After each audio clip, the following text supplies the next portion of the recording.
नमस्कार.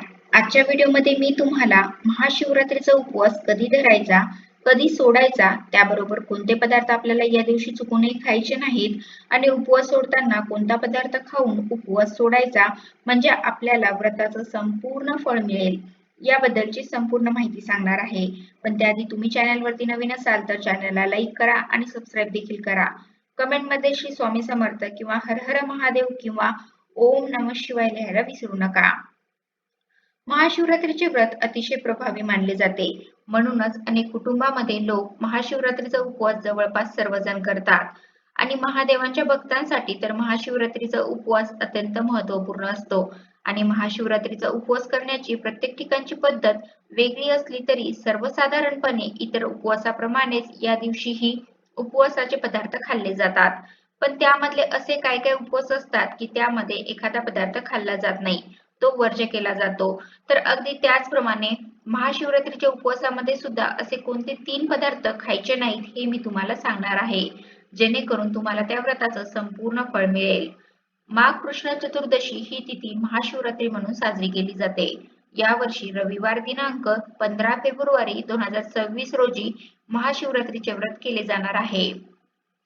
या दिवशी भगवान शिवाची आराधना आणि प्रार्थना करून व्रत केले जाते. महाशिवरात्रीच्या दिवशी उपवास आणि पूजा केल्याने जीवनात अपार सुख आणि समृद्धी प्राप्त होते.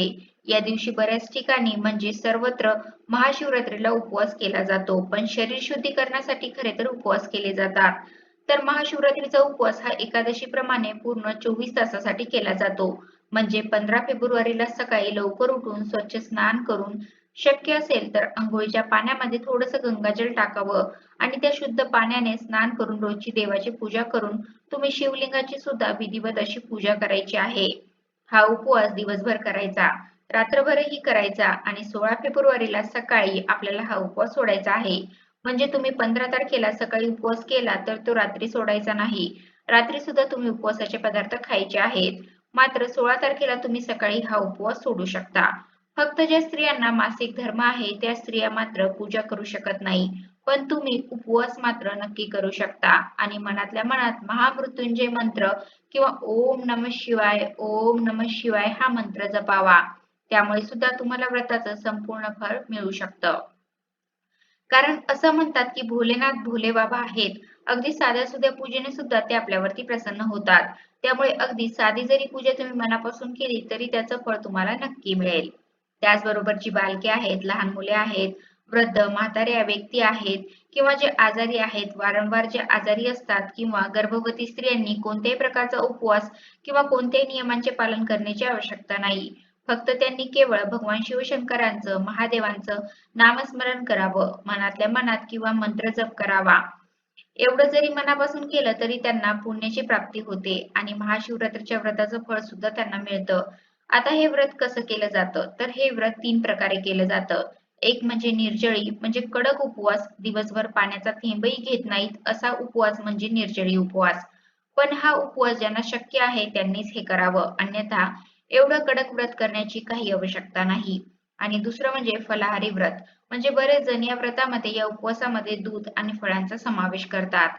शेंगदाणे, तळलेले चिप्स, उपवासाचे पदार्थ असे पदार्थ खाऊन सुद्धा हा उपवास केला जातो. आणि असं सांगितलं आहे की या उपवासाला शक्यतो मिठाचं सेवन करू नये. म्हणजे जे आपलं समुद्री मीठ असतं ते उपवासाला चालत नाही असं म्हणतात. पण अनेकांना हे जमत नाही म्हणजे बिना मिठाचे पदार्थ खायला. तर त्यांनी शक्यतो सैंधव मिठाचा वापर करावा. ते थोडंसं गुलाबीसर रंगाचं असतं. ते तुम्ही मीठ उपवासाला खाल्लं तरीही चालू शकतं. उपवास करताना आपण मात्र शरीर शुद्धीसाठी उपवास करतो, पण आपलं मनही त्या दिवशी तेवढं स्वच्छ असणं, चांगले विचार आपल्यामध्ये असणं गरजेचं आहे. म्हणजे या दिवशी आपलं आचरणही चांगलं असावं. कोणाशीही वादविवाद, शिव्याशाप अशा गोष्टी करू नये. कोणाशीही भांडण करू नये. या दिवशी सर्वांशी प्रेमाने वागावे, गोड बोलावे. उलट या दिवशी शक्यतो जास्तीत जास्त वेळ शिवाच्या ध्यानधारणेमध्ये घालावा, मंत्र जप करण्यात घालवावा. असं केल्याने महादेव तुमच्यावरती लवकर प्रसन्न होतील.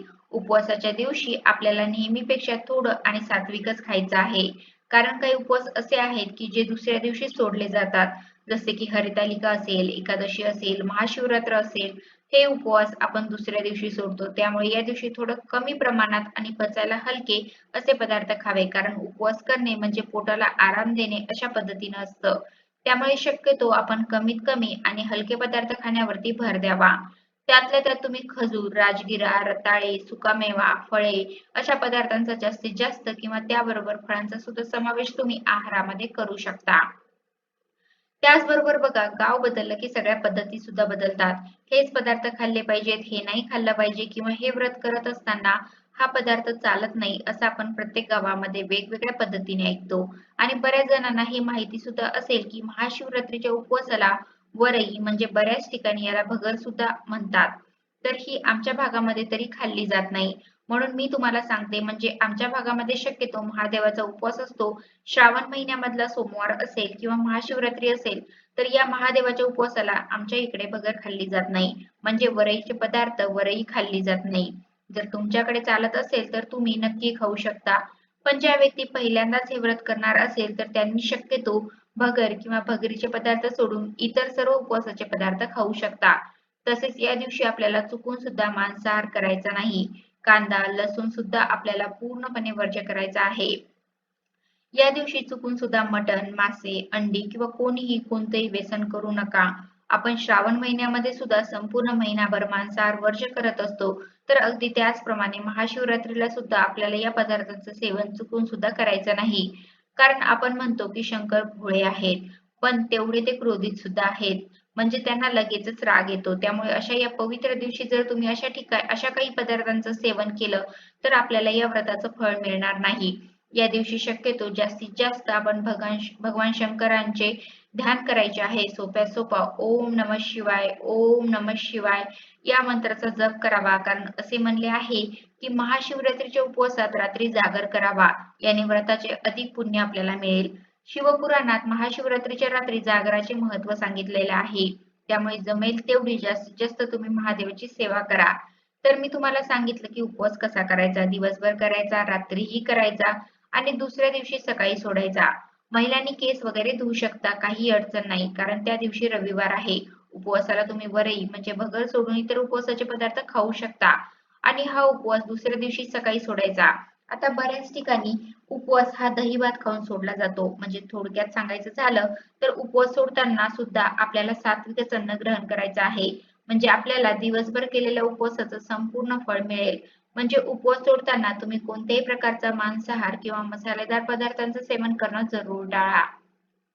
शक्य झालं तर एखादा गोडाचा पदार्थ खाऊन किंवा दही-भात खाऊन किंवा मग तुम्ही जे जेवण बनवलं असेल, साधं सात्विक वरण, भात, भाजी, पोळी, चपाती तर असं जेवण करून सुद्धा तुम्ही उपवास सोडू शकता. अनेक ठिकाणी बघा जेवताना कांदा खातात, तर शक्यतो उपवास सोडताना तुम्ही कच्चा कांदा खाऊ नका. साधं आणि सात्विक अन्न ग्रहण करूनच तुम्ही उपवास सोडा. जेणेकरून तुम्हाला केलेल्या व्रताचं, उपवासाचं संपूर्ण फळ मिळेल. कारण हे व्रत अतिशय प्रभावी मानले जाते. असे म्हणतात की कुमारिकांना चांगला नवरा मिळावा म्हणून उपवास करावा, तर विवाहितांनी सुखी संसारासाठी हा उपवास करावा. तर अशा प्रकारे आजच्या व्हिडिओमध्ये मी तुम्हाला महाशिवरात्रीचा उपवास कधी धरायचा, कधी सोडायचा, त्याबरोबर कोणते पदार्थ आपल्याला या दिवशी चुकूनही खायचे नाहीत आणि उपवास सोडताना कोणता पदार्थ खाऊन उपवास सोडायचा म्हणजे आपल्याला व्रताचं संपूर्ण फळ मिळेल. याबद्दलची संपूर्ण माहिती सांगण्याचा प्रयत्न केला आहे. कसा वाटला तुम्हाला माझा आजचा व्हिडिओ कमेंट करून नक्की सांगा आणि कमेंटमध्ये हर हर महादेव किंवा ओम नमः शिवाय लिहायला विसरू नका. धन्यवाद.